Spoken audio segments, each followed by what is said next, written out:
कविता जो है वो पेस्टोरल एलेजी है। और पेस्टोरल एलेजी इसलिए है क्योंकि पेस्टोरल एलेजी की विशेषता ये होती है कि जब कोई कविता जब रूरल बैकग्राउंड के ऊपर लिखी जाती है, ग्रामीण क्षेत्रीय आधार पर लिखी जाती है, गांव और देहात के वातावरण को दर्शाती है, तो ऐसी कविता को हम पेस्टोरल एलेजी कहते हैं। तो ये कविता दोनों ही विशेषताओं को रखती है। So without wasting the time let's start the text. अब हम शुरू करते हैं कविता की पंक्तियाँ। हेलो स्टूडेंट, मैं हूं Abad Ali and welcome to my YouTube channel wifi success classes. Students, आज के हम इस वीडियो में लाए हैं पोइट्री से आपके लिए नेक्स्ट वीडियो, जिसमें आज हम पढ़ेंगे नेक्स्ट पोएम। और आज की जो पोएम है वो बेहद सुंदर और काफ़ी इंटरेस्टिंग है। पोएम का नाम है an elegy written in a country churchyard और इसके रचयिता हैं थॉमस ग्रे। तो सबसे पहले बच्चों हम समझ लेते हैं इस टाइटल का जो मीनिंग है वो समझ लेते हैं। टाइटल यानी कि नाम, कविता का नाम, उसका मीनिंग समझ लेते हैं। लिख रहे हैं एन एलेजी।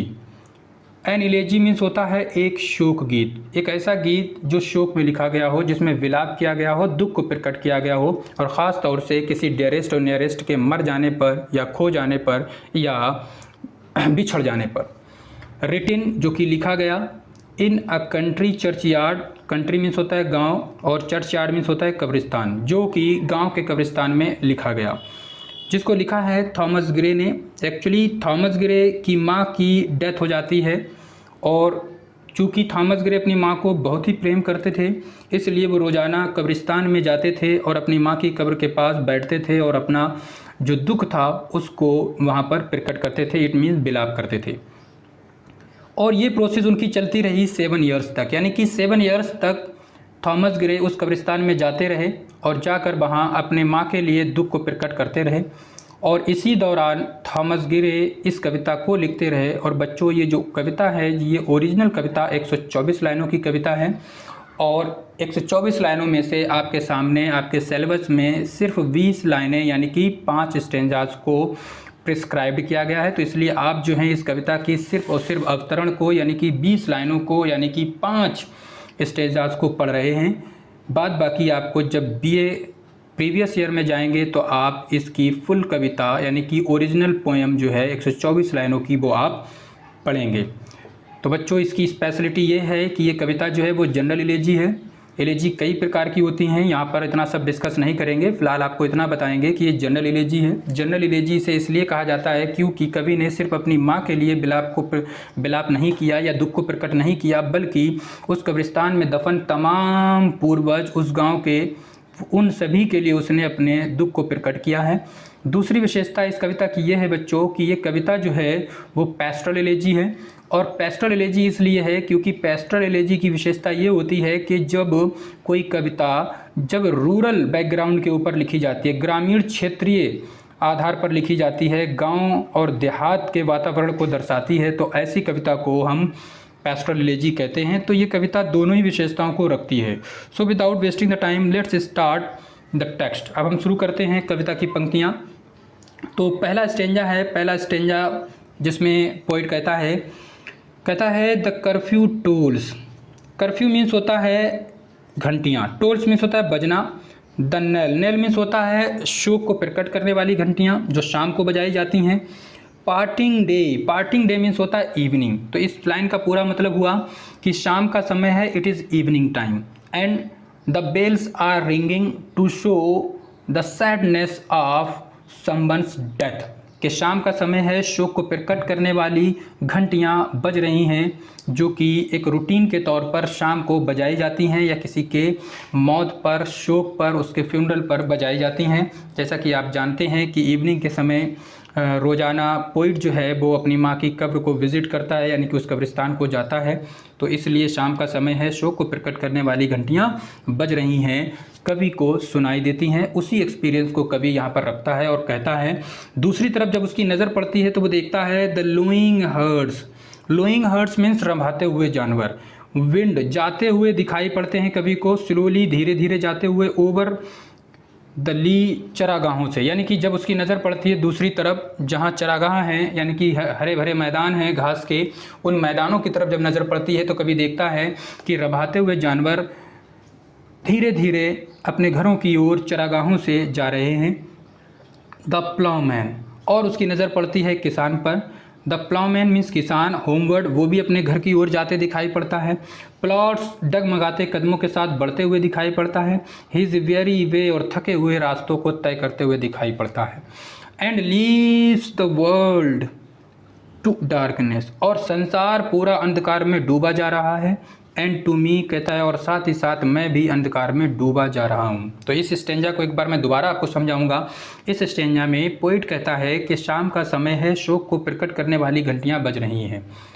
कवि की नज़र जाती है चरागाह की तरफ, तो चरागाह में देखता है कि रभाते हुए जानवर डगमगाते कदमों के साथ धीरे धीरे घरों की ओर जाते दिखाई पड़ रहे हैं। और साथ ही साथ एक किसान दिखाई पड़ता है जो बहुत ही थका हारा है और थके हारी परिस्थिति में डगमगाते कदमों के साथ अपने घर की ओर जाते हुए वो भी किसान दिखाई देता है।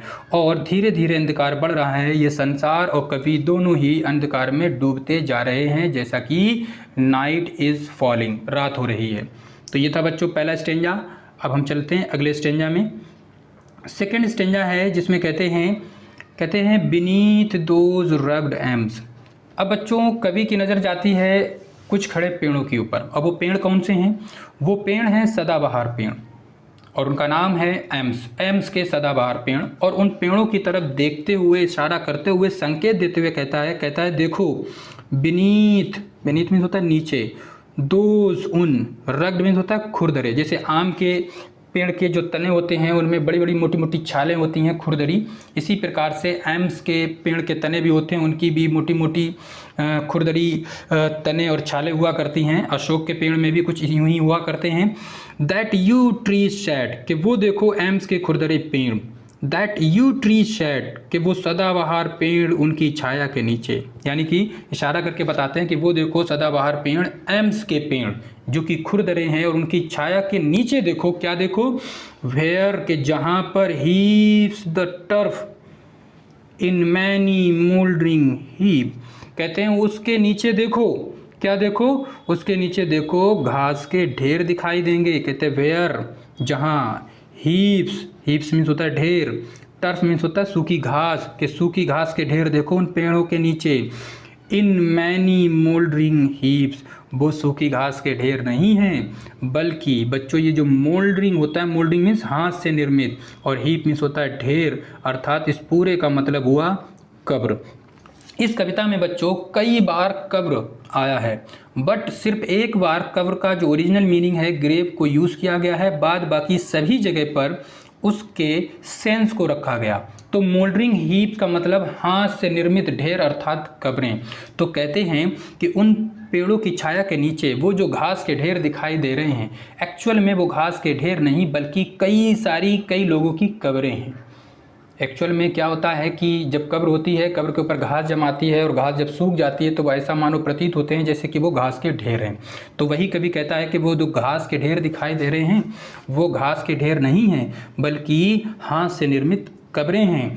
Each in narrow cell, each प्रत्येक कब्र में, नैरो सेल, ये जो नैरो सेल है, नैरो सेल मीन्स भी कब्र। तो देखो बच्चों, मोल्डरिंग हीप का मीन्स भी कब्र और नैरो सेल का मीन्स भी कब्र, के प्रत्येक अपनी अपनी कब्र में फॉर एवर, सदा के लिए, लेटा हुआ है। अब कौन लेटा हुआ है आगे की लाइन में देखते हैं। द र्यूड फॉर फादर्स, असभ्य पूर्वज। र्यूड मीन्स असभ्य या खड़ूस कह सकते हैं, लेकिन यहाँ पर जो र्यूड का मतलब है वो असभ्य और खड़ूस को इस तरह से ना आंकें। आप ये समझें कि यहाँ पर र्यूड जो है बैकवर्ड, पिछड़े हुए, अनसिविलाइज्ड, जिन्हें जो है सभ्यता का ज्ञान ना हो, अनएजुकेटेड एंड पुअर, इन तमाम सेंसेस के लिए र्यूड का यूज़ किया गया है। और फॉर फादर्स मीन्स होता है पूर्वज। Of the Hamlet, Hamlet means होता है छोटा सा गांव, ऐसे गांव जो बहुत ही कम लोग जहां रहा करते हैं, 10, 20, 25, 30, 40, 50 घरों का जो गांव होता है, छोटे छोटे गांव, उनको हम हैमलेट कहते हैं। स्लीप, सो रहे हैं। तो कहते हैं कि प्रत्येक अपनी अपनी कब्र में असभ्य पूर्वज इस गांव के सो रहे हैं, सदा की नींद ले रहे हैं। इस स्टेंजा को दोबारा अपने शब्दों में आप समझ लें। पोइट यानी कि कवि पेड़ों की तरफ इशारा करते हुए कहता है कि देखो वो सदाबहार पेड़ों के छाया के नीचे देखो, एम्स के पेड़ों के नीचे देखो, आपको जो घास के ढेर दिखाई दे रहे हैं एक्चुअल में वो घास के ढेर नहीं हैं, बल्कि वो कब्रें हैं और प्रत्येक कब्र में इस गांव के पूर्वज सदा के लिए सो रहे हैं। तो अब अगला स्टेंजा देखते हैं। The breezy call of incense breathing मोर्न। Breezy means होता है खुशबूदार हवाएं, इंसेंस ब्रीथिंग मोर्न सुबह की खुशबूदार हवाएं। तो इसका मीन्स हुआ कि सुबह की खुशबूदार मंद एवं पावन हवाएं। सेकेंड लाइन में the swallow twittering, swallow means होता है बबील, ट्विटरिंग मीन्स होता है चहचहाना, फ्रॉम स्ट्रा बुल्ट शेड घास के बने हुए घरों से। तो बताते हैं कि या फिर जो अबाबील्स हैं, अबाबीलों का चहचहाना उनके घास से निर्मित घरों से। और तीसरी लाइन में कहते हैं the cocks shrill clarion, cocks जानते हैं आप मुर्गा, और श्रिल मीन्स होता है तेज व कर्कश, और क्लैरियन मीन्स होता है मुर्गे की आवाज़ यानी कि कुकड़ू की आवाज़। कहते हैं और मुर्गे की कुकड़ू की तेज़ कर्कश आवाज़, और या फिर द इकोइंग हॉर्न या फिर गूंजा देने वाले हॉर्न की आवाज़। तो कवि इस स्टेंजा में 4 बातों को मेंशन करता है। सबसे पहले मेंशन करता है, कहता है कि सुबह की खुशबूदार हवाएं। दूसरे नंबर पे कहता है कि अबाबीलों का उनके घोंसलों से चहचहाना, और तीसरे नंबर पे कहता है कि मुर्गे की कुकड़ू की आवाज़ और शिकारी के हॉर्न की गूंजा देने वाली आवाज़। ये चारों प्रकार की आवाज़ें सूचक होती हैं कि जब व्यक्ति सो रहा होता है तो सुबह के समय ये आवाज़ें होती हैं, और इन आवाज़ों को सुनकर लोग उठ जाया करते हैं और वो समझ जाया करते हैं कि मॉर्निंग हो गई है, इसलिए वो सोते से जाग जाते हैं और उठ जाया करते हैं। कहते हैं लेकिन ये तमाम आवाज़ें जो कि सूचक हैं सुबह उठने की, मॉर्निंग के एहसास को दिलाने की, कहते हैं ये तमाम आवाज़ें नो मोर शैल राउज देम, अब उनको नहीं उठा पाएंगी। उनको किनको? जो कब्र में मरने के बाद सो रहे हैं उनको। फ्रॉम देयर लोली बेड्स, यहाँ पर जो बच्चों आया है लोली बेड्स, तो इस लोली बेड का मीन्स भी कब्र है कि उनको उनकी कब्र से सोते हुए अब कभी भी उठा नहीं पाएंगी। तो बच्चों इस स्टेंजा को भी हम दोबारा एक बार सीधा सीधा हिंदी में देख लेते हैं। कवि कहता है कि सुबह की खुशबूदार पावन एवं मंद हवाएं, या फिर अबाबीलों का उनके घोंसलों से चहचहाना, या फिर मुर्गे की कुकड़ू की आवाज़, या फिर शिकारी के भयानक हॉर्न की आवाज़। तमाम ये आवाज़ें अब सोते हुए पूर्वजों को उनकी कब्र से उठा नहीं पाएंगी। अब कोई भी कुछ भी कर ले, ये जो पूर्वज अपनी कब्रों में लेटे सो रहे हैं, अब इनको कोई भी प्रभाव नहीं पड़ता है। अगला स्टेंजा देखते हैं। अगले स्टेंजा में कवि जो है चेतावनी देता है, वार्निंग देता है, और कहता है let not ambition mock their useful toil, कि महत्वाकांक्षी लोगों को, एम्बिशन मीन्स महत्वाकांक्षा होता है लेकिन यहाँ पर मेटाफॉर किया गया, जिसका मीन्स हो जाएगा कि महत्वाकांक्षी लोगों को, मॉक मीन्स होता है चिढ़ाना, देयर यूजफुल टॉयल मीन्स यहाँ पर पुअर का सेंस दिया गया है, कि कहा है कि जो समृद्ध लोग हैं, जो धनवान लोग हैं, जो कामयाब लोग हैं, उनको गरीबों की मजाक नहीं उड़ाना चाहिए। देयर होमली जॉयज़, क्योंकि उनका जो छोटा सा परिवार है, उस छोटे से परिवार, छोटे से जीवन में वो आनंद पूर्वक अपना जीवन जी रहे हैं। एंड डेस्टिनी ऑब्सक्योर, और उन्हें जो छोटा सा जीवन या अज्ञानता जो प्राप्त हुई है वो उनको उनकी किस्मत से प्राप्त हुई है। नॉर ग्रांडर हेयर, और ना ही धनवानों को और अमीरों को सुनना चाहिए। क्या सुनना चाहिए?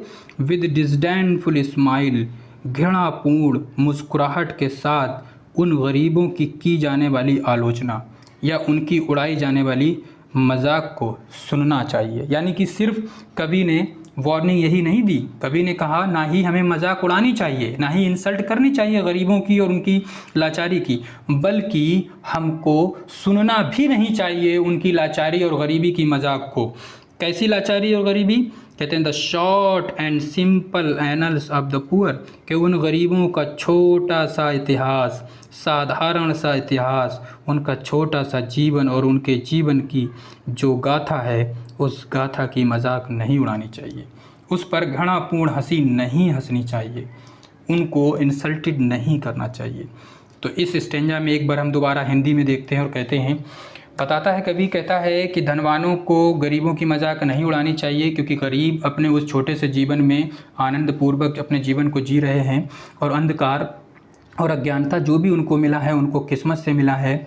इसलिए जो धनवान और समृद्ध लोग हैं उनको उन गरीबों के इस छोटे से और साधारण से इतिहास पर घृणापूर्ण नहीं मुस्कुराना चाहिए, या घृणापूर्ण मुस्कुराहट को नहीं देखना सुनना चाहिए। और अगले स्टेंजा में कवि कहता है द बोस्ट ऑफ हेरेडली। बच्चों, बोस्ट मीन्स होता है सेखी मारना, हेरेडली मीन्स समृद्ध लोगों को कहते हैं समृद्ध लोगों का सेखी मारना। The pomp of power, pomp means होता है दिखावा करना, पावर मीन्स शक्ति और शक्ति का दिखावा करना। इट मीन कि धनवानों का सेखी मारना या अपनी शक्ति का दिखावा करना। एंड ऑल दैट ब्यूटी, और तमाम वो सुंदरता जो उनके पास है, तमाम वो सुंदर व आकर्षक पसेशन चीज़ें जो उनके पास हैं। All that wealth ever gave, वो धन दौलत संपत्ति जो उनको ईश्वर ने प्रदान की है या जो उनके पास हैं। अवेट्स, हर एक चीज़ का इंतज़ार कर रहा है। अलाइक इनइविटेबल आर, कभी भी ना टलने वाला समय उन हर एक चीज़ का इंतज़ार कर रहा है। आर का मतलब यहाँ पर है टाइम से, यानी कि समय, कभी न टलने वाला, और इनइविटेबल मीन्स कभी ना टलने वाला समय उनका इंतज़ार कर रहा है। इसलिए अंत की लाइन में पोइट कहता है द पाथ ऑफ ग्लोरी, हर शान शौकत का रास्ता, लीड्स जाता तो है बट टू द ग्रेव, लेकिन सिर्फ और सिर्फ कब्र को। कब्र यानी कि मौत, डेथ, सिर्फ और सिर्फ डेथ को जाता है। तो इसलिए कवि कहता है कि धनवानों का सेखी मारना या अपनी शक्ति का दिखावा करना, या वो तमाम सुंदर आकर्षक चीज़ें जो उनके पास है, तमाम वो सुंदरता जो उन्हें किस्मत से मिली है, तमाम वो धन दौलत जो ईश्वर से उन्हें प्राप्त हुई है, हर एक उस चीज़ का कभी ना टलने वाला समय इंतज़ार कर रहा है। तो इसलिए याद रखें द पाथ ऑफ ग्लोरी, कि हर शान शौकत का रास्ता सिर्फ और सिर्फ कब्र को जाता है, अर्थात मौत को जाता है। तो बच्चों, ये थी कविता। एक बार हम आपको पूरी की पूरी कविता का हिंदी कंसेप्ट आपको क्लियर कराते हैं। तो पोएम का नाम है an elegy written in country churchyard, जिसको लिख रहे हैं थॉमस ग्रे। और थॉमस ग्रे कहते हैं जब कब्रिस्तान में बैठे होते हैं और उस समय की कविता स्टार्ट होती है तो कहते हैं शाम का समय है, शोक को प्रकट करने वाली घंटियाँ बज रही हैं, रंभाते हुए जानवर चरागाहों से घरों की ओर जाते दिखाई देते हैं। एक किसान भी थका हारा रास्तों को तय करते हुए अपने घर की ओर जाते दिखाई देता है। संसार और कवि दोनों ही अंधकार में डूबते से प्रतीत होते हैं। दूसरी तरफ कवि जो है पेड़ों की तरफ इशारा करते हुए कहता है कि देखो वो सदाबहार पेड़, एम्स के पेड़ों की छाया के नीचे देखो, वो जो घास के ढेर दिखाई दे रहे हैं एक्चुअल में वो घास के ढेर नहीं हैं, बल्कि वो हाथ से निर्मित कब्रें हैं।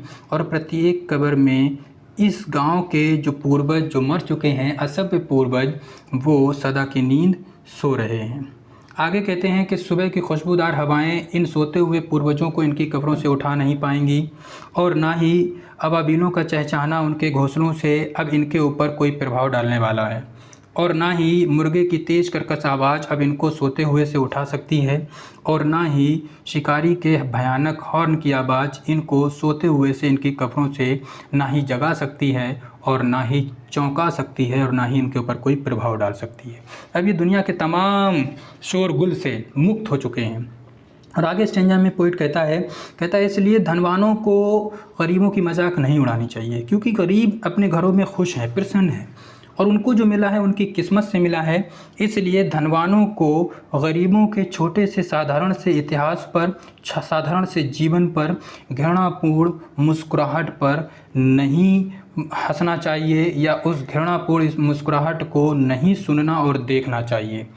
और आगे स्टेंजा में कहते हैं, जो कि लास्ट है, कहते हैं इसलिए धनवानों का सेखी बगारना हो, चाहे उनकी शक्ति का दिखावा हो, तमाम व सुंदर व आकर्षक चीज़ें हों, या धन दौलत और समृद्धि हो, हर एक चीज़ का कभी न कभी टलने वाला समय इंतज़ार कर रहा है। हर एक चीज़ का इंतज़ार उनकी समाप्ति की ओर हो रहा है, यानी कि कभी न टलने वाला समय कर रहा है। कहते हैं इसलिए the path of glory lead but to the grave, इसलिए हर शान शौकत का रास्ता सिर्फ और सिर्फ कब्र को जाता है, अर्थात मौत को जाता है। तो बच्चों, ये थी हमारी आज की पोयम। इसके बाद हम आपके लिए बनाएंगे इसी पोयम का सेंट्रल आइडिया। तो अगर हमारे इस चैनल पे आप नए हैं तो please subscribe my channel, share my videos as well as like and comments.